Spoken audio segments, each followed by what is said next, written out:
ームの全体の内容については We have three main characters in Resident Evil 6 with three distinct storylines. The first one is Leon. You know him from Resident Evil 4. He's in the United States whenever the president is going to give an address in his hometown of Tall Oaks, when a bioterrorism incident occurs and turns the president into a zombie. Leon's an old friend of the president. He's faced with a terrible decision. He's forced to shoot and kill the president. So he and his new partner Helena try and find out what happened here, how this could have happened, and they investigate the mystery behind the attack.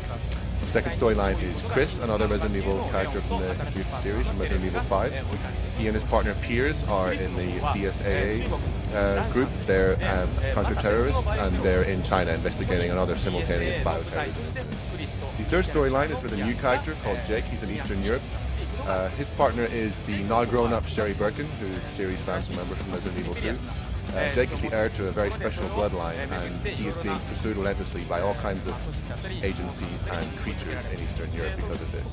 Sherry, what are you doing here? I'm on protective detail. Why are you here?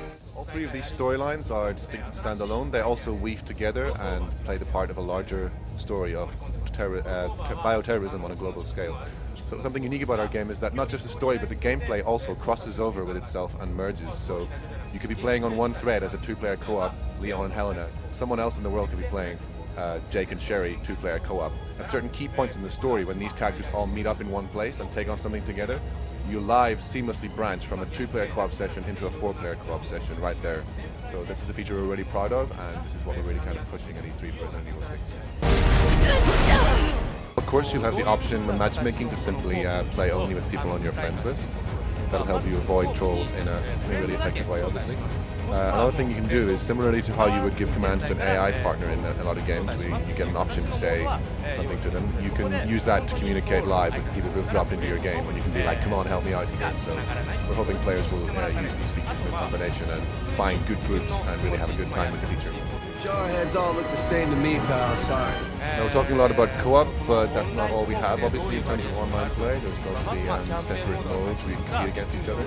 Also, within the co-op in the campaign, we have some great ideas that we can't tell you quite yet at this timing, but please do look forward to a great experience.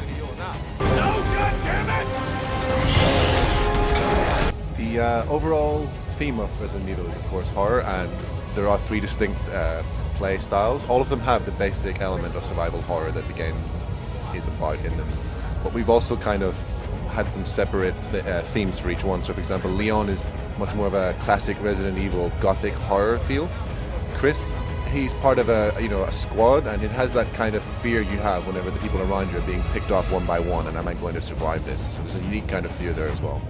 And if you recall, in Resident Evil 3, you were being pursued by the Nemesis character. Well, Jake's story is very much a story of pursuit and escape. So he's being relentlessly pursued by this enemy, and there's the fear of, can I ever get away from this person?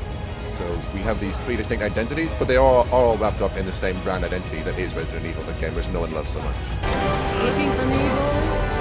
In terms of what enemies you'll be seeing in the game, we've got a new enemy type called the Dravo. They're quite terrifying. They will mutate right in front of you depending on where you shoot them. So, for example, you might shoot the enemy in the arm, and suddenly his arm becomes a kind of a grabbing hand that can get you.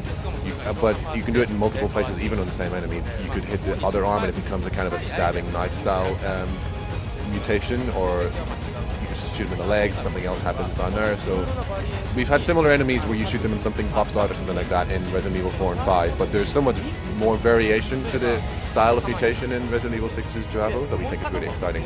And in terms of the mutations, they can go even further. They can actually go into a kind of a cocoon stage, and what happens from there is more terrifying than anything seen before in the game. So hopefully players will look forward to taking on these really badass enemies.